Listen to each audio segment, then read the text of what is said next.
we're going to listen to a story called Lily's Purple Plastic Purse by Kevin Hankes.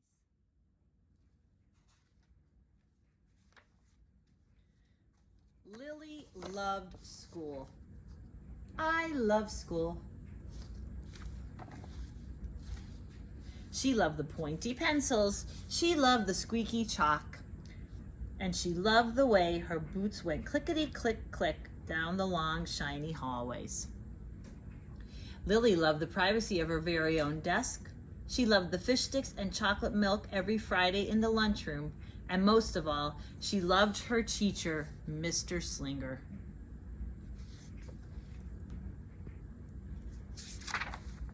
Mr. Slinger was sharp as a tack.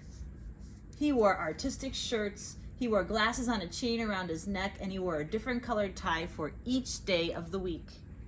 Wow, said Lily. That was just about all she could say. Wow.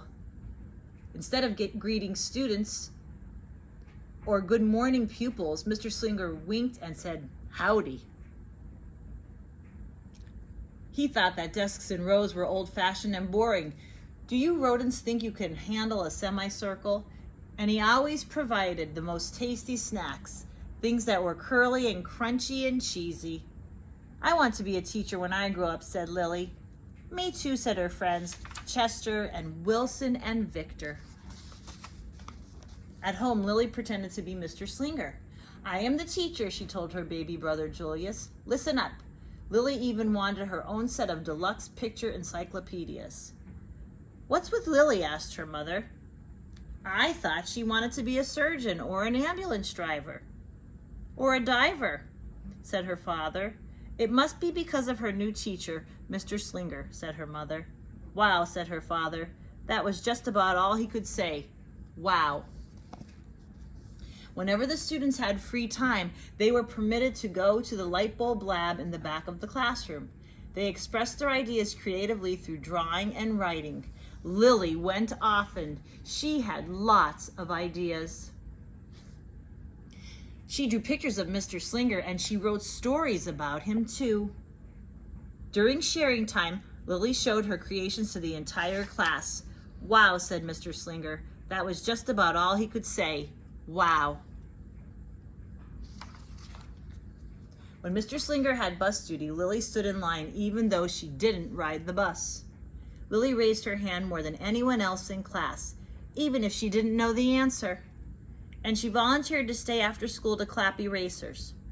I want to be a teacher when I grow up, said Lily. Excellent choice, said Mr. Slinger. One Monday morning, Lily came to school especially happy. She had gone shopping with her Grammy over the weekend. Lily had a new pair of movie star sunglasses, complete with glittery diamonds and a chain like Mr. Slinger's. She had 3 shiny quarters. And best of all, she had a brand new plastic purple purse that played a jaunty tune when it was opened. Lily wanted to show everyone. Not now, said Mr. Slinger. Listen to our story. Lily had a hard time listening. Lily really wanted to show everyone. Not now, said Mr. Slinger. Let's be considerate of our classmates. Lily had a hard time being considerate. Lily really wanted to show everyone. Not now, said Mr. Slinger.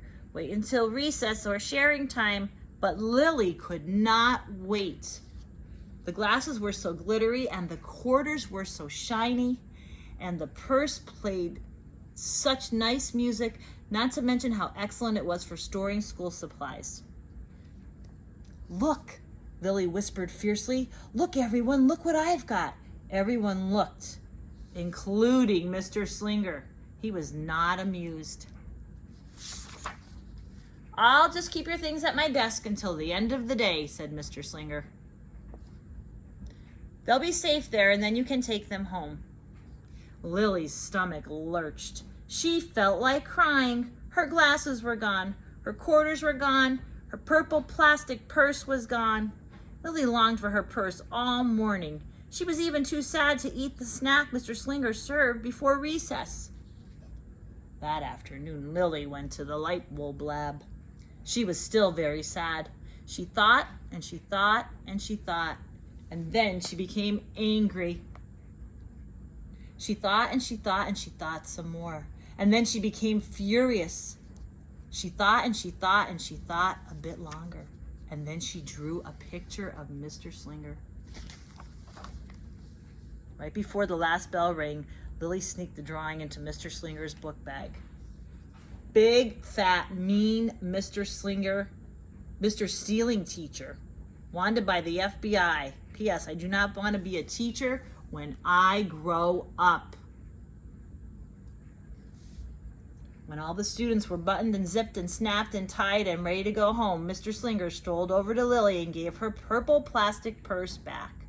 "It's a beautiful purse," said Mr. Slinger. "Your quarters are nice and jingly, and those glasses are absolutely fabulous. You may bring them back to school as long as you don't disturb the rest of the class." "I do not want to be a teacher when I grow up," Lily said, as she marched out of the classroom. On the way home, Lily opened her purse. Her glasses and quarters were inside. And so was a note from Mr. Slinger. It said, "Today was a difficult day. Tomorrow will be better." There was also a small bag of tasty snacks at the bottom of the purse. Lily's stomach lurched. She felt like crying. She simply felt awful. She ran all the way home and told her mother and father everything. Instead of watching her favorite cartoons, Lily decided to sit in the uncooperative chair. That night, Lily drew a nice picture of Mr. Slinger and wrote a story about him. Lily was really, really sorry, so everyone forgave her. Even her parents, even her stinky baby brother, even her especially incredible teacher. And then the sun shined its smiley face down on everyone and everything, even the bugs and worms. The end.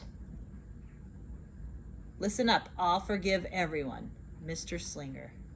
Kind, good, nice. Lily's mother wrote a note, and Lily's father baked some tasty snacks for Lily to take to school the next day. "I think Mr. Slinger will understand," said Lily's mother. "I know he will," said Lily's father. The next morning, Lily got to school early. "These are for you," Lily said to Mr. Slinger, "because I'm really, really, really, really, really, really, really, really, really, really, really, really, really, really sorry."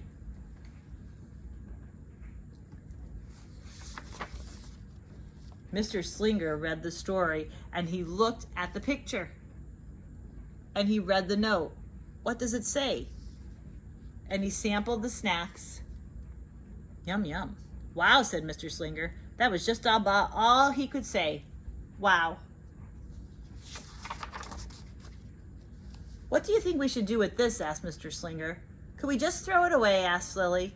"Excellent idea," said Mr. Slinger. During sharing time, Lily demonstrated the many uses and unique qualities of her purple plastic purse, her shiny quarters, and her glittery movie star sunglasses. Then she did a little performance using them as props. "It's called interpretive dance," said Lily. Mr. Slinger joined in. "Wow," said the entire class. That was just about all they could say. Wow. Throughout the rest of the day, Lily's purse and quarters and sunglasses were tucked safely inside her desk. She peeked at them often, but did not disturb a soul. Right before the last bell rang, Mr. Slinger served Lily's snacks to everyone's delight. "What do you want to be when you grow up?" asked Mr. Slinger. "A teacher," everyone shouted. Lily's response was the loudest. "Excellent choice," said Mr. Slinger. As the pupils filed out of the classroom, Lily held her purple plastic purse close to her heart. Mr. Slinger was right. It had been a better day. Lily ran and skipped and hopped and flew all the way home. She was so happy, and she really did want to be a teacher when she grew up. That is, when she didn't want to be a dancer or a surgeon or an ambulance driver or a diva or a pilot or a hairdresser or a scuba diver.